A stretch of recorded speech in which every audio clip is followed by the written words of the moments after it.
वस्सलातु वस्सलामु अला खातमिन नबिय्यीन अम्मा बअद फ़अऊज़ु बिल्लाहि मिनश शैतानिर रजीम बिस्मिल्लाहिर रहमानिर रहीम। पढ़िए अस्सलातु वस्सलामु अलैका या रसूल अल्लाह व अला आलिका व अस्हाबिका या हबीब अल्लाह। अस्सलातु वस्सलामु अलैका या नबी अल्लाह व अला आलिका व अस्हाबिका या नूर अल्लाह। नवैतु सुन्नतल इअ्तिकाफ।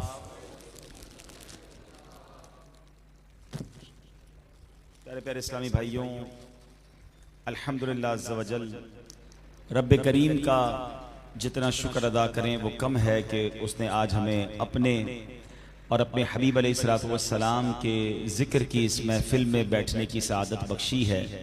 अल्लाह करीम हम सब का जमा होना अपनी बारगाह में कबूल फरमाए। मस्जिद इंतज़ामिया को, इमाम साहब, ख़तीब साहब को मुबारकबाद पेश करता हूँ। माशाअल्लाह बहुत खूबसूरत महफिल आपने सजाई है और बड़ी तादाद में आशिकान रसूल आए हैं। अल्लाह आप सबका वक्त निकाल कर यहाँ आना भी अपने दरबार में कबूल फरमाए। दुरूद पाक पढ़ने के बेशुमार फ़ज़ाइल व बरक़ात हैं। मेरे आका मदीने वाले मुस्तफ़ा सल्लल्लाहु ताला अलैहि वसल्लम का फरमान आली शान है, जिसका मज़मून है कि जो कोई शख्स मुझ पर एक बार दुरूद पाक पढ़ता है, अल्लाह करीम उस पर अपनी 10 रहमतें नाजिल फरमाता है, उसके 10 गुनाहों को मिटा देता है और उसके 10 दर्जात को बुलंद फरमाता है। अब दुरूद पाक एक बार पढ़ना है और अजर इतना ज़्यादा है तो हमें चाहिए कि कसरत के साथ दुरूद पाक पढ़ते रहें। आइए मिलकर मोहब्बत के साथ बाआवाज़ बुलंद दुरूद पाक पढ़ लें। सल्लू अलल हबीब सल्लल्लाहु ताला अला मुहम्मद सल्लल्लाहु अलैहि वसल्लम।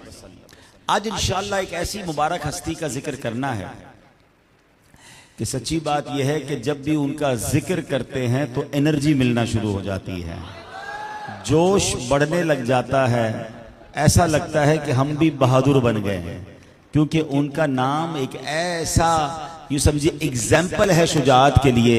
मेरी मुराद मौलाए कायनात मौला अली शेर खुदा करमल्लाहु तआला वजहुल करीम से सारी दुनिया के मुसलमान वालेहाना उनसे प्यार करते हैं। और उनसे क्यों ना हम मोहब्बत करें जिनसे अल्लाह भी मोहब्बत फरमाता है, अल्लाह के रसूल भी मोहब्बत फरमाते हैं। मौला अली शेर खुदा की शान तो ऐसी है कि हम सारी रात बयान करते रहें, अब हमारे पास अल्फाज ख़त्म हो जाएंगे, उनका जिक्र ख़त्म नहीं हो सकता। मगर मैं चंद बातें बरकत के लिए और फिर हमारे लिए मैसेज क्या है आज के इस प्रोग्राम में वो भी हासिल करेंगे। एक बार ऐसा हुआ कि मौला अली शेर खुदा करमल्लाहु तआला वजहुल करीम नवाफिल अदा फरमा रहे थे। अच्छा, नवाफिल अदा कर रहे हैं तो एक मोहताज गरीब शख्स आया और उसको कुछ मदद दरकार थी, उसको पैसे चाहिए थे, गरीब था। तो दौराने नमाज रुकू ही के आलम में मौला अली की छोटी उंगली में एक अंगूठी थी जो कुछ ढीली भी थी, तो आपने इशारे से नमाज के दौरान ही वो अंगूठी उसे अता फरमा दी। अब उलमा बैठे हैं, एक तवील बहस है कि अमले कलील क्या होता है और अमले कसीर क्या होता है। ऐसा अमल करना कि जिससे दूर से देखने वाले को लगे कि बंदा नमाज नहीं कुछ और कर रहा है, तो नमाज टूट जाएगी अगर कोई ऐसा अमल करे। मगर कोई खफीफ सा अमल ऐसा हो जाए जिससे नमाज की जो हैयत है वो तब्दील ना हो, तो उससे नमाज पे असर नहीं पड़ता। तो मौला अली ने अमले कलील के जरिए वो अंगूठी उसे अता फरमा दी। अब क्या हुआ, अब ये मंजर नबी पाक अलैहिस्सलाम मुलाहिजा फरमा रहे थे कि मौला अली नमाज पढ़ रहे, गरीब आया और रुकू के आलम में अंगूठी दे दी। प्यारे आका इतने खुश हुए कि नबी पाक ने फरमाया कि ए अल्लाह पाक, हजरत मूसा अलैहिस्सलाम ने दुआ की थी कि उनके भाई हारून को उनका वजीर बना दे। ए अल्लाह पाक, मैं दुआ करता हूं कि मेरे अहले बैत में अली को मेरा वजीर बना दे। अच्छा, ये नबी पाक की दुआ देने की देर थी कि हजरत अबू ज़र गिफ़ारी रज़ी अल्लाह अन्हु फरमाते कि अभी अल्फाज पूरे अदा नहीं हुए थे कि जिब्रील अमीन कुरान पाक की एक आयत लेकर नाजिल हुए।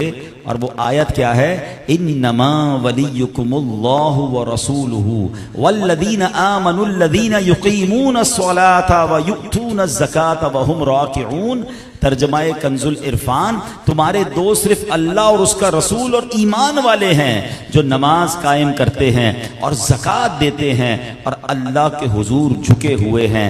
अल्लाह अकबर। मेरे आका अलैहिस्सलातु वस्सलाम के अल्फाज निकलते हैं, कुरान की आयत नाजिल होती है। अब सुभान अल्लाह, इसमें मौला अली की शान देखें। पहला क्या समझ आ रहा है? इन्नमा वलियुकुम, यानी तुम्हारे दोस्त सिर्फ अल्लाह अकबर। पता चला कि मौला अली को कुरान भी वली फरमा रहा है। अब ऐसे वली हैं कि कुरान भी आपको वली फरमा रहा है। अब वली के माना क्या हैं? उलमा फरमाते हैं इस आयत में लफ्ज़ वली के दो माना मुराद लिए जा सकते हैं, मददगार या प्यारा महबूब दोस्त। इस लिहाज से आयत करीमा का मतलब ये बनेगा कि ए ईमान वालो, अल्लाह पाक, उसके प्यारे रसूल और नमाज कायम करने वाले, ज़कात देने वाले, रुकू करने वाले, नेक सीरत कामिल मुसलमान और बिलखुसूस हजरत मौला अली तुम्हारे महबूब भी हैं, तुम्हारे मददगार भी हैं। सुभान अल्लाह। अब मौला अली शेर खुदा, बहुत जबरदस्त आपकी अदालत भी थी, आपके फैसले भी कमाल के हुआ करते थे, लेकिन किस कदर इंसाफ का आपका अमल दखल था कि एक बार मौला अली का एक गुलाम था, बड़ी मोहब्बत थी आपसे, बड़ा आपकी इज्जत भी करता था, मगर उससे गलती यह हुई कि उसने शामत आमाल की वजह से चोरी कर ली। चोरी की तो पकड़ा गया तो अदालत में मौला अली की बारगाह में ही पेश किया गया। मौला अली ने मामला देखा और जब चोरी साबित हो गई तो इस्लामी कवानीन के मुताबिक हाथ काटने का हुक्म दे दिया। उसका जब हाथ काट दिया गया तो अपना कटा हुआ हाथ लेकर कहीं जा रहा था। हजरत सलमान फारसी रदी अल्लाह तआला अन्हु और इब्ने कव्वा रहमतुल्लाहि तआला अलैहि वहाँ मौजूद थे। तो जब उन्होंने देखा कि ये कटा हुआ हाथ लेकर मौला अली का गुलाम कहीं जा रहा है तो कहा कि तुम्हें क्या हुआ, कैसे हाथ कटा? कहा कि अमीरुल मोमिनीन हैं हजरत मौला अली शेर खुदा कर्रमल्लाहु तआला वजहुल करीम ने मेरा हाथ काटने का हुक्म दिया और इसलिए मेरा हाथ कट गया है। तो वो कहते हैं कि तुम्हारा हाथ काटा गया है और इतनी इज्जत के साथ नाम दे रहे हो, अमीरुल मोमिनीन, यासूबुल मुस्लिमीन, यानी मुसलमानों के रईस आजम, ज़ौजे बतूल मौला अली ने हाथ काटा है। तो कहते हैं मौला अली ने इस्लामी कवानीन के मुताबिक हक पर मेरा हाथ काटा है, मुझे अजाब जहन्नम से बचा लिया है। अब गौर करें, हाथ कटे हुआ बंदा कब जज की तारीफ करता है, मगर ये कैसा गुलाम है, कहता है मेरे मौला अली ने मुझे जहन्नम से बचाया, जो शरीयत का हुक्म था उस पर अमल किया। अल्लाह अकबर। ये बात जब मौला अली के पास पहुंची कि गुलाम आपका बाहर जाकर भी आपके कसीदे गा रहा है, मौला अली ने उसे बुलाया। अब पहले तो अदालत का मामला पूरा हो गया, इंसाफ तकमील हो चुकी थी। अब मौला अली ने अपना मुबारक रुमाल उसके हाथ पे रखा, हाथ और कोहनी को जोड़ा, कुछ देर तक पढ़ते रहे, फरमाया अब रुमाल को हटा दो। रुमाल हटाया तो उसका हाथ ही जुड़ चुका था।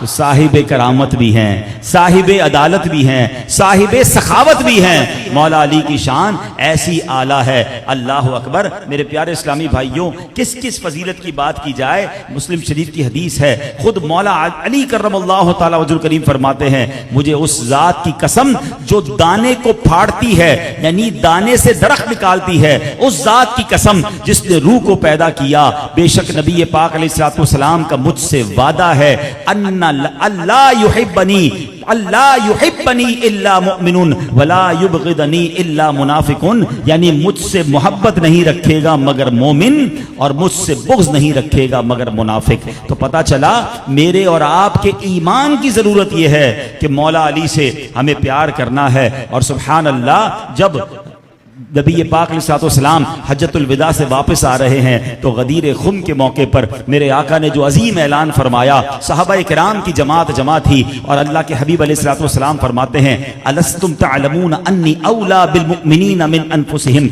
मेरे आका फरमाते हैं, मेरे सहाबा क्या तुम नहीं जानते कि मैं मुसलमानों का उनकी जान से ज्यादा मालिक हूं? अल्लाह अकबर। साहबा कहते हैं, बला, जी हाँ या रसूल अल्लाह, हमारी जानों से ज्यादा मालिक आप हमारी जानों के हैं, यानी हमसे ज्यादा हमारी जानों के मालिक आप हैं या रसूल अल्लाह सल्लल्लाहु तआला अलैहि वसल्लम। उसके बाद नबी पाक ने मौला अली का हाथ अपने हाथ में लिया और क्या शानदार ऐलान फरमाया, मन कुन्तु मौलाहु फअली मौला। आका फरमाते हैं कि जिसका मैं मौला हूं उसके अली मौला है। और आगे फरमाया, अल्लाहुम्मा वाली मन वालाहु व आदि मन आदाहु। ए अल्लाह पाक, जो अली से मोहब्बत करे तो उससे मोहब्बत फरमा और जो अली से दुश्मनी रखे उससे दुश्मनी फरमा। एक जगह नबी पाक फरमाते हैं, अली के चेहरे को देखना भी इबादत है। सैयदना अबू बकर सिद्दीक रदी अल्लाह तआला अन्हु मुसलमानों के पहले खलीफा हैं। देखो सहाबा और अहले बैत में प्यार कैसा था। सिद्दीक अकबर मौला अली को देख रहे हैं और टिकटिकी बांध के देख रहे हैं। मौला अली ने कहा, ऐ सिद्दीक अकबर या अमीरुल मोमिनीन, आप ऐसे मुझे क्यों देख रहे हैं? अर्ज करते हैं, फरमाते हैं, मैंने नबी पाक अलैहिस्सलाम से सुना है, ऐ अली तुम्हारे चेहरे को देखना इबादत है, मैं इबादत कर रहा। यानी इस तरह सहाबा इकराम अलैहिम रिदवान और सुभान अल्लाह अहले बैत अतहार के दरमियान मोहब्बत और प्यार हुआ करता। लेकिन मेरे प्यारे इस्लामी भाइयों, यही मौला अली हैं, इस कदर बड़ा मर्तबा है। हसनैन के बाबा जान हैं बीबी फातिमा रदी अल्लाह ताला अन्हा के जनाब शोहर मुबारक हैं, मगर इबादत का जज्बा और खुशू व खुजू कैसा था नमाज के अंदर। आपने नमाज के आलम में सखावत की थी ना, मगर वो नमाज कैसी हुआ करती। और आज हमारा हाल क्या है? हमारी नमाज में कितना ध्यान और फोकस होता है। मौला अली के बारे में आता है, एक बार आपको एक तीर लग गया, पिंडली में तीर लग गया। तबीब डॉक्टर जो थे वो कोशिश करते थे तीर निकालने की, वो नहीं निकाल पा रहे थे, बहुत तकलीफ हो रही थी। तो आपके साहबजादे मौलाना हसन रज़ा हज़रत इमाम हसन मुज्तबा रज़ी अल्लाह तआला अन्हु अर्ज करते हैं, उन तबीबों से फरमाते हैं, ऐसा करो कि जब बाबा जान नमाज के लिए खड़े होना तब तीर निकाल लेना। और ऐसा ही हुआ।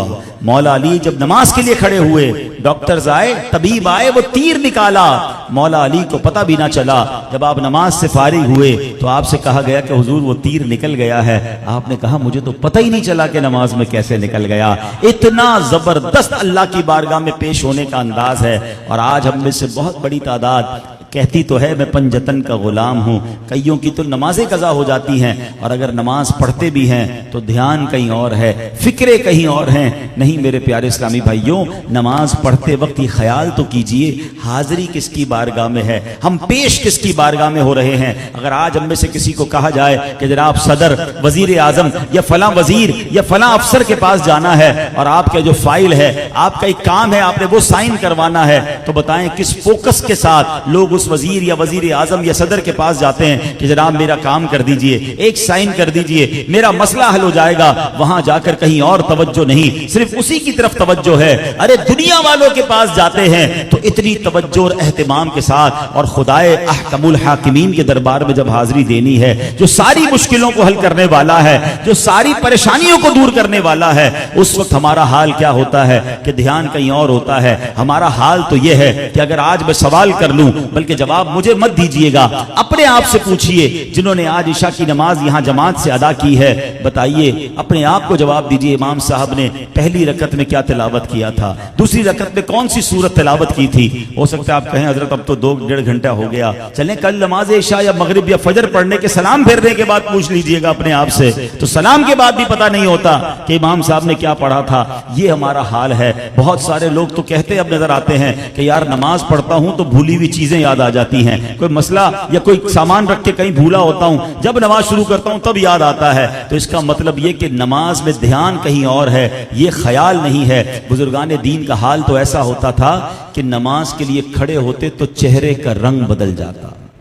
पूछा गया, हुजूर आपके चेहरे का रंग क्यों बदल गया है? कहा, पेश किसकी बारगाह में हो रहा हूं, अल्लाह रब्बुल आलमीन की बारगाह में जब पेश होने का वक्त है तो कैफियत बदल जाती थी। अच्छा, अब मैं और आप चाहते तो हैं कि नमाज में खुशू व खुजू मिले, मगर उसका तरीका क्या है? उसके 2-3 में तरीके बता देता हूं, ठीक है ना। सबसे पहले तो कोशिश ये करें कि जब भी नमाज पढ़ें कोई बहुत इमरजेंसी आपके सर पे सवार ना हो। बाज़ इस्तंजा की हाजत है, ऐसी कैफियत में नमाज मकरूह फरमाया। बहुत शदीद हाजत है तो मकरूह तहरीमी हो जाएगी, ठीक है। इसी तरह अगर आपको बहुत शदीद भूख लगी हुई है तो कोशिश करें पहले कुछ खा लें, ताकि आपको नमाज में कहीं और ध्यान ना जाए। बहुत गर्मी है तो पंखा चला लें, पंखे के साथ नमाज पढ़ें। अल्लाह ने नवाजा है और आपकी एसी में रहने की आदत है, आपके घर में भी एयर कंडीशन है, तो कोई बात नहीं, नमाज के लिए एसी चलाएं, ताकि नमाज में ध्यान कहीं और ना बटे। यहां तक किताबों में लिखा कि सामने कोई लिखाई पढ़ाई वाली चीज ना हो। बाज़ औक़ात फ्रेम्स ऐसी होती हैं, लिखी हुई किताबत वाली चीजें होती हैं, नमाज उसी के सामने पढ़ रहा है बंदा, वही पढ़ता जा रहा है, या उसी फ्रेम के अंदर गुम हो गया। कोई डिस्टर्ब नक्शो निगार वाली जानमाज, ऐसे नक्शो निगार होते हैं कि बंदा उसी के फिगर तलाश करता रहता है पूरे कयाम के दौरान। साफ सुथरा ऐसा माहौल हो कि आपका ध्यान कहीं और ना बटे। और फिर एक और मशवरा यह है कि जो नमाज पढ़ते हैं ना, उस नमाज को तर्जमे के साथ सीख लें। ठीक है। मिसाल के तौर पे आप आखिरी 10 सूर, पहले सूरह फातिहा, वो तो हर नमाज रकात में पढ़ते हैं, उसका तर्जमा, उसकी तफसीर पढ़ लें, ठीक है। फिर आप आ जाएं आखिरी 10 सूरतें, उसको तर्जमे के साथ तफसील के साथ पढ़ लें। फिर हो सके तो जो सूरह मुल्क है, सूरह यासीन है, उमूमन जो इमाम साहिबान तिलावत करते हैं, सूरह बकरा की आखिरी आयतें हैं, इन तमाम मशहूर सूरतों को तर्जमे से पढ़ लें। 2-3 महीने लगेंगे, ज्यादा टाइम नहीं लगेगा। आप यकीन करें आपके लिए कमाल हो जाएगा। अब क्या होगा, जब आप खुद नमाज पढ़ रहे हैं, इमाम साहब पढ़ रहे हैं, मिसाल के तौर पे सूरह फातिहा शुरू होती है अल्हम्दुलिल्लाह रब्बिल आलमीन अर्रहमानिर रहीम, अल्लाह की रहमत और उसकी समझिए कि किबरियाई को आप अपने जहन में तसव्वुर ला रहे हैं कि मैं किस मालिक का रब हूं, और उसकी रहमान और रहीम सिफत का जिक्र कर रहा हूं। मालिकी यौमिद्दीन, वो रोजे जजा का मालिक है। अब कयामत के मालिक से गोया आप इल्तिजा करने जा रहे हैं। आगे चलते हैं, अल्लाह से अर्ज करते हैं इहदिनस सिरातल मुस्तकीम, अल्लाह सीधे रास्ते पर चला दे, बल्कि उन लोगों के रास्ते पर चला जिन पर इनाम किया है, और मौला उन लोगों से बचा लेना, उन सोहबतों से बचा लेना, ए अल्लाह उस रास्ते से बचा लेना जहां तेरा गजब नाजिल होता है। अब सूरह फातिहा खत्म होकर अगर मिसाल के तौर पे इमाम साहब ने सूरह फील शुरू की है, या आप पढ़ रहे हैं अलम तरा कैफ फअल रब्बुका बिअस्हाबिल फील, तो अब वो हाथी वालों का वाकया आपके जहन में आएगा। रब की कुदरत के नजारे जहन में आ रहे होंगे कि मेरा रब कैसा अजीम है कि हाथियों का लश्कर जो काबे को मिटाने आ रहा है, उनको अबाबील भेजकर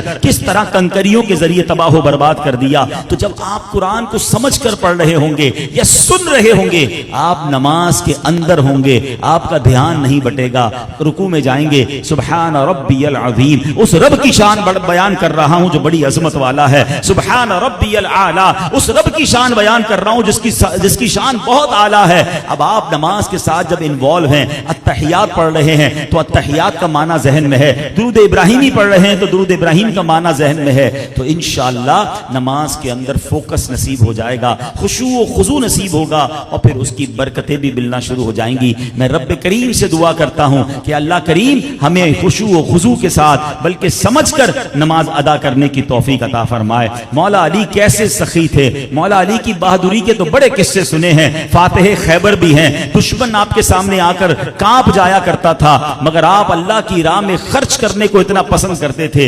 एक बार कमाल का अंदाज इख्तियार किया, वो होता है ना कि बंदा चाहता है मैं हर अदा से अपने रब को राजी करने की कोशिश करूं। आपके पास 4 दिरहम थे, आपने 1 दिरहम दिन में खर्च किया, 1 दिरहम रात में, कि चलो अल्लाह रात में खर्च करने पर राजी हो जाए, तो रात में खर्च किया। 1 दिरहम सबके सामने एलानिया खर्च किया, 1 दिरहम छुप के खर्च किया कि कोई तो अदा कबूल हो जाएगी, कोई अंदाज रब को पसंद आ जाए। अल्लाह अकबर, क्या शान है मौला अली की।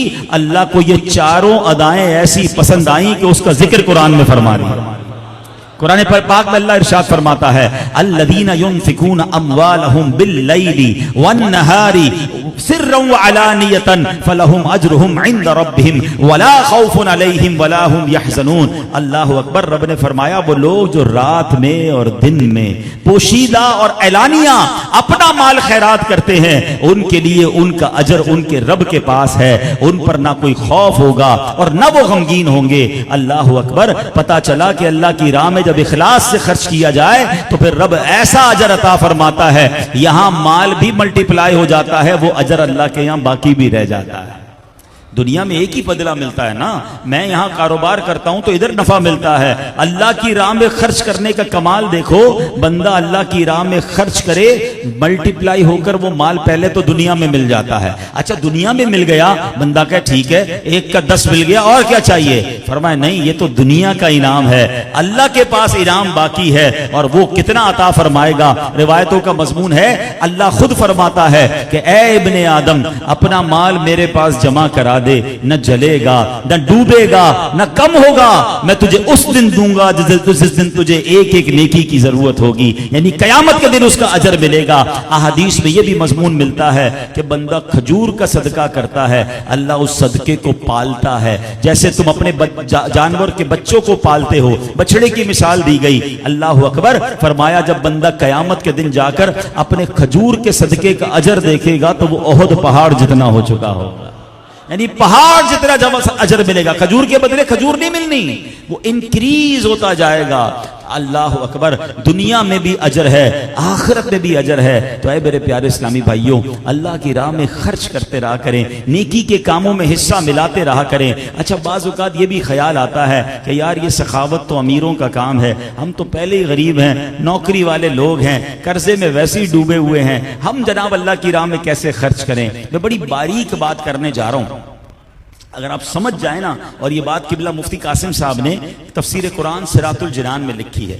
मैं जिस इलाके में बयान कर रहा हूँ, मुझे अंदाज़ा है कि यहाँ पर गरीब और दरमियाने तबके के लोग ज़्यादा होंगे। अल्लाह पाक ने ईमान की दौलत दी, हम वैसे ही बड़े अमीर व कबीर हैं, तो इस बात पर वैसे घबराना नहीं चाहिए। लेकिन मैं एक बात आपको समझाता हूँ। मुफ्ती साहब ने लिखा कि अगर पूरी दुनिया के अमीरों का सर्वे करवाया जाए ना, मुसलमान अमीरों का सर्वे करवाएं, तो वो कहीं ना कहीं अल्लाह की राह में खर्च कर रहे होते हैं और इसलिए उनका माल बढ़ रहा होता है।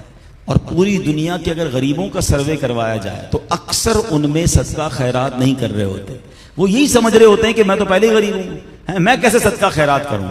और शायद यही वजह रहती है कि वो उस गुर्बत से निकल नहीं पाते। अल्लाह की राह में खर्च करना दरअसल ये रब से कारोबार करना है।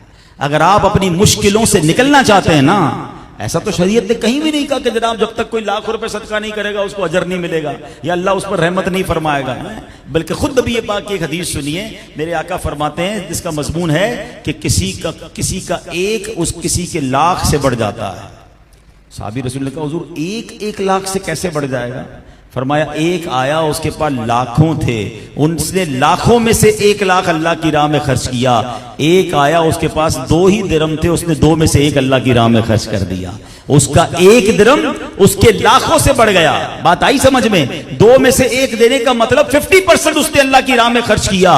उसके पास पहले ही करोड़ों थे, उसने लाख खर्च किया, तो उस गरीब का 1 जो है उस 1 लाख से आगे बढ़ जाता है। वो कहते हैं ना, किसी का खजूर जो है किसी के बाग से बढ़ जाता है। तो कुछ ना कुछ राह खुदा में सदका दिया करें। और मौला अली का ये अंदाज तो ऐसा निराला है कि कभी जिंदगी में एक बार ऐसा किया कर लीजिएगा कि अल्लाह की रिजा के लिए अच्छों की नकल भी अच्छी होती है कि सुबह कुछ सदका दे दिया, रात में कुछ सदका दिया, अवाम के सामने कुछ सदका दिया, छुपा के भी कुछ सदका दिया। और अल्लाह से अर्ज करें कि मौला, ये मौला अली की अदा को अदा कर रहा हूं, मेरी इस छोटी सी कोशिश को भी अपनी बारगाह में कबूल फरमा ले, तो इंशाअल्लाह इसकी बरकतें मिलेंगी। क्योंकि कयामत के दिन हदीस में आता है, बंदा अपने सदके के साये में होगा।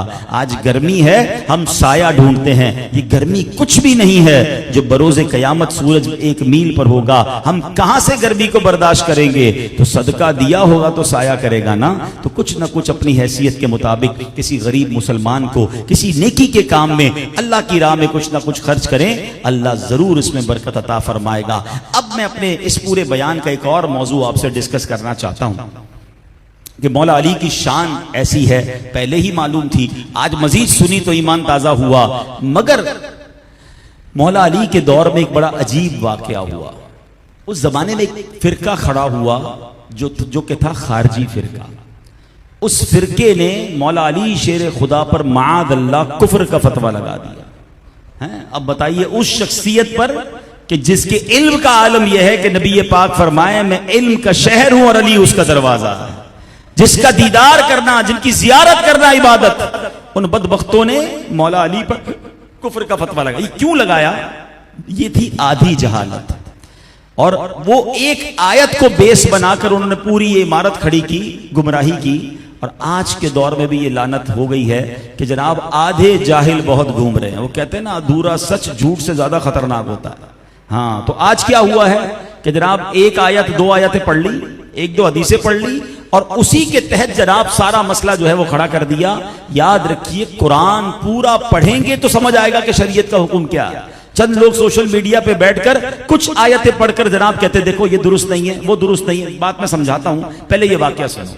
अब क्या हुआ कि मौला अली शेर खुदा पर माद अल्लाह कुफ्र का जब फतवा लगाया गया और उन्होंने वजह क्या बयान की कि मामला ये हुआ था कि हजरत अमीर माविया रज़ी अल्लाह तआला और मौला अली के दरमियान किसी दीनी मसले पर इख्तिलाफ हुआ। तो मौला अली शेर खुदा ने यह फैसला किया कि किसी को दरमियान में डालते हैं कि सालिसी का किरदार अदा करे और मामले को सॉर्ट आउट करा दे ताकि लड़ाई ना हो। अब जब मौला अली ने यह फैसला किया तो माशाल्लाह सुलह भी हो गई, जंग भी खत्म हो गई। तो खारजी फिरके ने कहा कि कुरान तो यह कहता है, इन्नल हुक्मु इल्ला लिल्लाह, कि हुक्म तो सिर्फ अल्लाह का है, ये मौला अली ने किसी बंदे को कैसे इख्तियार दिया कि वो सालसी करा दे, तो ये तो कुफ्र हो गया। अब ये वही जहालत है जो आजकल सोशल मीडिया पे बैठ के कुछ लोग फैलाते हैं, देखो कुरान में ये है, हदीस नंबर ये है, आयत नंबर ये है। और अल्लाह के बंदो पूरा कुरान तो पढ़ो ना। अब जब मौला अली तक ये बात पहुंची तो शेर खुदा खुद बहुत बड़े फाहमुल कुरान वाले, आपका इल्म कुरान के बारे में इतना था, आप फरमाते मैं सूरह फातिहा की तफसीर लिखना शुरू करूं तो एक सूरह फातिहा की तफसीर में मैं 70 ऊंट जो है वो इतनी किताबें लिख दूं कि 70 ऊंट उसको उठाने वाले बन जाएं, तो पूरे कुरान का इल्म कैसा होगा। मगर मौला अली शेर खुदा ने हजरत अब्दुल्लाह इब्न अब्बास जो तर्जुमानुल कुरान हैं, उनको आपने फरमाया कि आप जाइए और जाकर इनसे बात कीजिए। हजरत अब्दुल्लाह इब्न अब्बास जाते हैं, पूछते मामला क्या है, कहते ये मामला है मौला अली ने कैसे किसी को सालिसी बना लिया। कुरान कहता है हकम तो सिर्फ हुक्म अल्लाह तबारक व तआला का है, हकम कोई और नहीं बन सकता, फैसला कोई और नहीं कर सकता।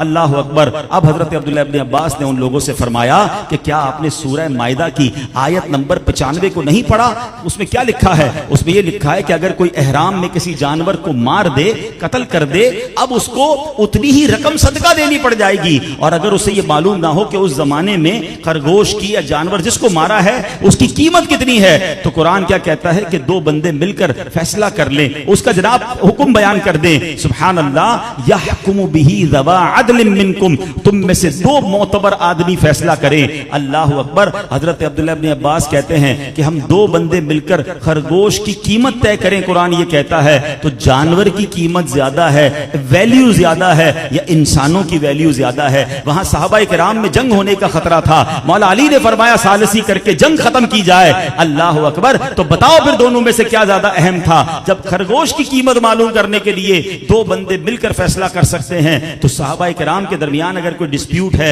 तो अगर किसी को बीच में सालिसी बना लिया तो इसमें क्या हरज है? मगर कहते हैं ना, दलील भी दे दो तो कुछ लोगों की अकल पर पर्दे पड़े होते हैं, उन खारजियों ने फिर भी मानने से इनकार कर दिया। अल्लाह अकबर। फिर मौला अली का जो अंदाज है, फिर आपकी जुल्फिकार जब बाहर आती है तो फिर उनके सर भी कलम हुए और वो वासिले जहन्नम भी हुए। लेकिन मेरे प्यारे इस्लामी भाइयों, इस एक वाक़े से जो समझाना मकसूद है वो ये है कि इल्म दीन अगर सीखना है, इल्म की बात जाननी है, तो हमें उनसे जाननी है जिनकी नजर में पूरा कुरान है, शरीयत के सारे अहकाम हैं, ताकि वो हमें सही तरीके से इल्म दीन बताएं। आज प्रॉब्लम यह है कि जनाब जिसकी चाहे उसकी बातें सुनकर हमारे अपने लोग कंफ्यूज हो जाते हैं, कहते वो भी तो कुरान बयान कर रहा है, वो भी तो हदीस नंबर बता रहा है, अरे जनाब फिर इसके बाद तो ऐसा करना दुरुस्त नहीं है, ऐसा करना हराम हो गया। अल्लाह अकबर। एक तो हमने खुद इल्म दीन सीखा नहीं और उलमा के साथ भी मरबूत ना रहे, तो ऐसे लोग कंफ्यूज कर देते हैं। तो याद रखिए ऐ मेरे प्यारे इस्लामी भाइयों, हमें इन लोगों से बचना है और हमें इल्म दीन अगर सीखना है तो हमें अल्लाह वालों से, नेक उलमा से, आशिकान रसूल उलमा से सुनना है। हजरत बीबी आयशा सिद्दीका रज़ी अल्लाह तआला अन्हा फरमाती हैं, हज्जतुल वदा का मौका है, नबी पाक वापस तशरीफ ला रहे हैं हज के बाद। अब प्यारे आका बड़े अफसुर्दा हैं और आंसू आंखों से आने लगे। बीबी आयशा फरमाती नबी पाक आंसू बहा रहे थे, उनको देखकर मैं भी रोने लगी। अब मामला ये हुआ कि प्यारे आका अपनी वालदा की कब्र पर गए, बीबी आमना रज़ी अल्लाह तआला अन्हा। कुछ देर बाद आए तो मुस्कुराने लगे, तो बीबी आयशा कहती हुजूर आप कुछ देर पहले आंसू बहा रहे थे, अब मुस्कुरा रहे हैं, इसकी क्या वजह है? अल्लाह अकबर। तो नबी पाक अलैहिस्सलातु वस्सलाम ने फरमाया, मैंने अल्लाह की बारगाह में दुआ की कि या अल्लाह मेरी अम्मी जान को जिंदा कर दे। अल्लाह ने जिंदा फरमाया, मैंने उनको कलमा पढ़ाया, कलमा पढ़ने के बाद वो फिर कब्र में जाकर आराम करने लगी। अल्लाह अकबर। अपनी उम्मत में नबी पाक ने उन्हें दाखिल फरमाया।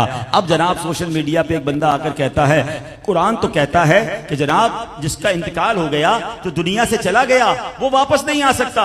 अल्लाह अकबर। और यही बात मैं आज आपको समझाना चाह रहा हूं। कुरान की कौन सी आयत पेश करते हैं? वह हरामुन अला कर्यतिन अहलकनाहा अन्नहुम ला यरजिऊन। और जिस बस्ती को हमने हलाक कर दिया उस पर हराम है कि लौट कर ना आए। तो अल्लाह अकबर। कहते दुनिया से कोई चला गया तो वो कैसे आ सकता है? अब एक आयत पेश करे तो हम भी कहें हाँ भाई जो मर गया वो तो वापस नहीं आ सकता, लेकिन अगर कुरान मजीद फुरकान हमीद को पढ़ा जाए तो सूरह बकरा को पढ़ें। सूरह बकरा को सूरह बकरा क्यों कहते हैं? तफसीर पढ़ेगी तो समझ आएगा ना। ये गाय का वाकया है और कुरान खुद कहता कहता है कि गाय का मखसूस गोश्त जो है उस मर जाने वाले पर मारो तो वो जिंदा हो जाएगा। अरे मरने वाले के जिंदा होने का वाकया तो कुरान सूरह बकरा में बयान कर रहा है। अब आइए इसी सूरह बकरा में दूसरे पारे में हजरत हिस्कील अलैहिस्सलाम की कौम का वाकया मौजूद है कि जहां 70,000 लोग अल्लाह का अजाब आया और मर गए, हजरत हिस्कील ने दुआ की कि अल्लाह इन्हें मेरी कौम को जिंदा फरमा दे। कुरान में क्या लिखा है, कुरान में क्या बयान हुआ, फकाल लहुमुल्लाहु मूतू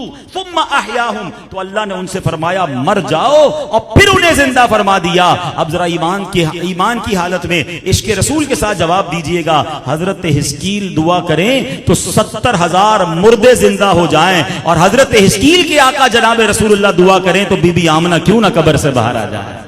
तो बात यह, मैं कुरान का जवाब कुरान से ही दे रहा हूं, मगर प्रॉब्लम यह है अधूरी बात बताते हैं, आधी आयत बताते हैं, एक हदीस बताकर ये नहीं बताते कि उसका पस मंजर क्या था। अरे जो बुतों के लिए आयतें नाजिल हुई हैं औलिया किराम के बारे में बयान करके कंफ्यूज करते हैं, तो खुदा के वास्ते जो लोग मौला अली पर फतवा लगा सकते हैं, ऐसे लोग आज भी मौजूद होते हैं जो कंफ्यूज करते हैं उम्मत को। तो पूरा कुरान पढ़ें, पूरी हदीसें पढ़ें, खुद नहीं पढ़ सकते तो आशिकान रसूल उलमा के साथ राब्ते में रहें और उनसे इल्म दीन सीखें, तो इंशाअल्लाह किसी किस्म की कंफ्यूजन नहीं होगी। मैं एक दो बातें बताकर अपना बयान खत्म करता हूं, क्योंकि मुझे एक और जगह भी कुरंगी में बयान में जाना है, वरना इस मौजू पर तो बहुत सारी आयतें हैं। अब जनाब बात यह होती है कि जनाब ये कहा जाता है कि नबी पाक अलैहिस्सलाम के बारे में माअल्लाह ऐसी भी कंफ्यूजन फैलाने वाले फैलाते हैं, और वो कहते हैं कि प्यारे आका अलैहिस्सलाम तो हमारे जैसे हैं। देखो कुरान में है कुल इन्नमा अना बशरुम मिथलुकुम, तर्जुमा क्या है, तुम फरमाओ मैं ज़ाहिरन तुम्हारी तरह का एक बशर हूं।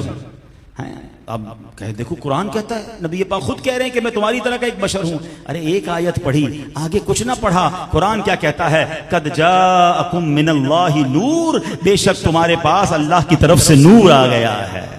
पता यह चला कि नबी पाक यकीनन बशर हैं, मगर वो हमारे जैसे बशर नहीं, बल्कि वो अल्लाह पाक का नूर है। अल्लाह अकबर, बशरी लिबास में रब ने उन्हें आम लोगों हमारे पास भेजा है, मगर शान ये है मेरे आका की, कहते हो आका हमारे जैसे, रसूल पाक हमारे जैसे हैं। अल्लाह अकबर, मेरे आका तो वो हैं जमीन पर खड़े होकर इशारा फरमाएं तो चांद को 2 टुकड़े फरमा देते हैं।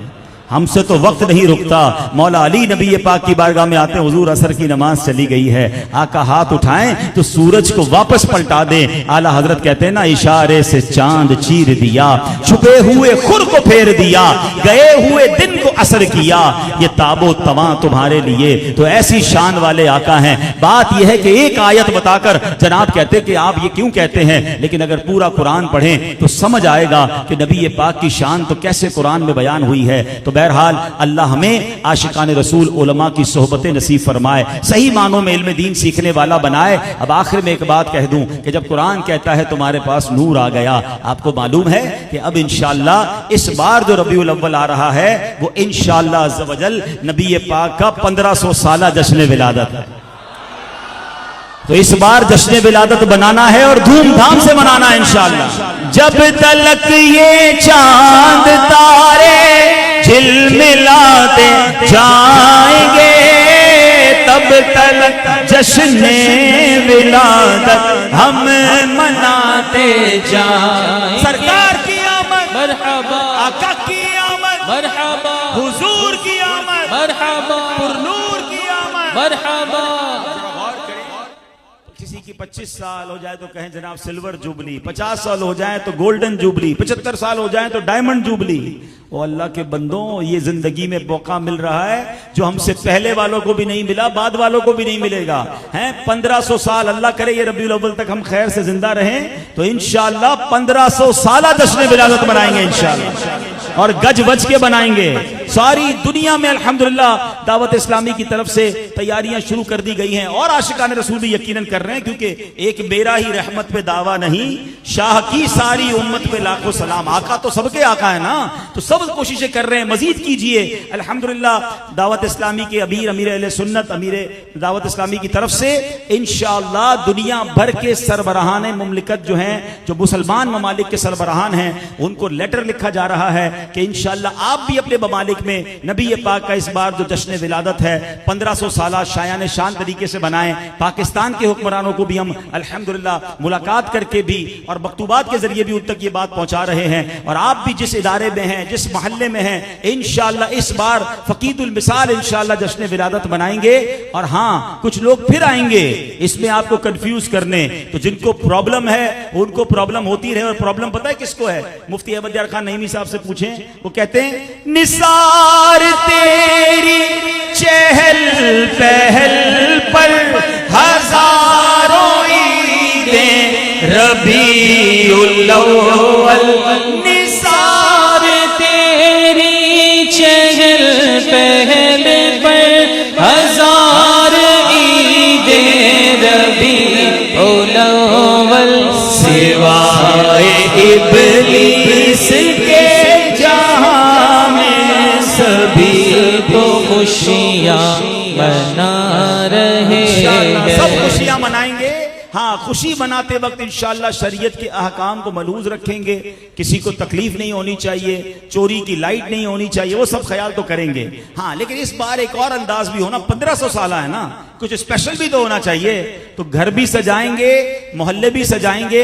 आज ये नियत कर लो, अपना आप भी सजाते हैं इंशाअल्लाह, अपना दिल भी सजाते हैं। कोई हमें कहे कि यार आप माशाल्लाह 5 वक्त मस्जिद में नमाज पढ़ने आने लग गए बाजमात, तो आप कहें हाँ यार इस बार तो 1500 साल जश्न विलादत है ना, और आका को बड़ा पसंद है ये नमाज का तोहफा। कितना पसंद है? मेरे आका फरमाते हैं जुइलत कुर्रतु ऐनी फिस सलाह, नमाज में मेरी आंखों की ठंडक है। तो अब मैंने 5 वक्त जबा जमात नमाज शुरू कर दी। तो इस बार इंशाअल्लाह 5 वक्त के नमाजी बनकर जश्न विलादत बनाएंगे, सच बोलकर जश्न विलादत बनाएंगे, झूठ छोड़कर जश्न विलादत बनाएंगे, फकत हलाल कमाकर जश्न विलादत बनाएंगे, हराम रोजी को छोड़कर जश्न विलादत बनाएंगे।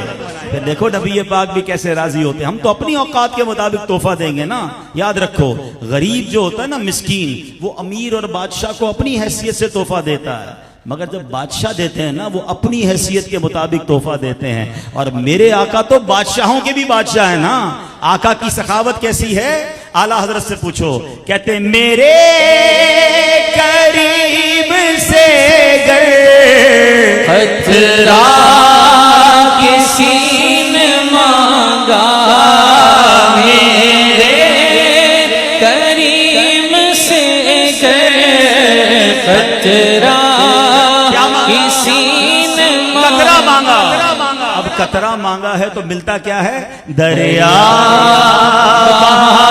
दिए हैं मदनी ने, दरिया बहा दिए हैं, दुर्दे बहा दिए।